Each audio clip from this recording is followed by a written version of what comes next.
Sati, an historical Hindu practice involving the self-immolation of widowed women on their husbands' funeral pyres, is crucial to contextualize with accuracy.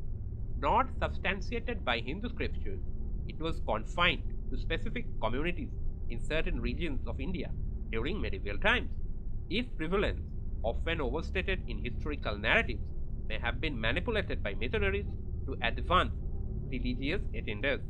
Empathetically, sati represents a distressing and inhuman tradition. Any civilized society unequivocally condemns such practices that inflict severe harm upon innocent women. Transitioning to European history, the late medieval to early modern periods witnessed a disturbing phenomenon: the widespread accusation of thousands of women as witches, resulting in their execution by burning. Intriguingly, prior to the widespread adoption of Christianity, instances of witch hunting were sparse.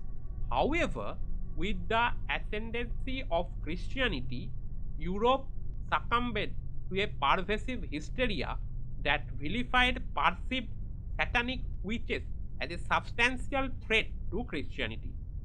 During early modern Europe, exacerbated by collective anxiety and fueled by the attribution of the Black Death to occult practices, witch hunts reached their zenith between approximately 1580 to 1630.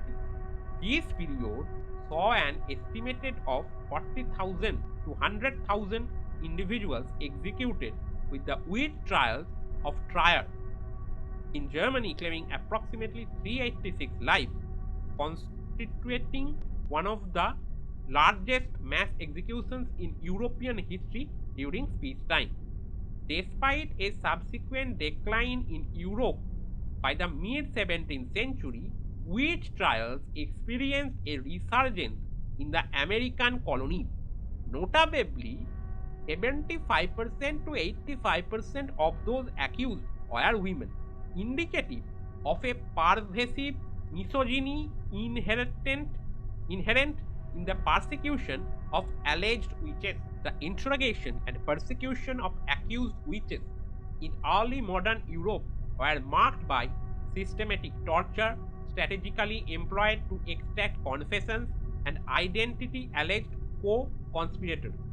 Scholars widely agree that a substantial majority of those subjected to these trials were innocent of any association with devil or sea.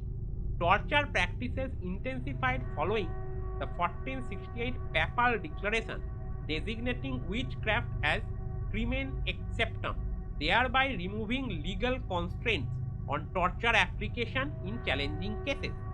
Methods of torture, including prolonged sleep deprivation and sexual humiliation, were prevalent across Europe. Resilient individuals who withstood torture without confessing were often released.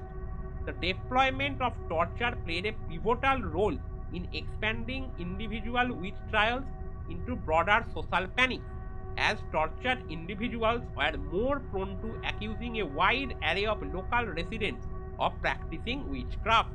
Punishments for those found guilty of witchcraft vary, encompassing imprisonment, flogging, fines, or exile in England. Non-capital punishments, especially for first offences, prevailed before 1542, with church courts focusing on penance and atonement.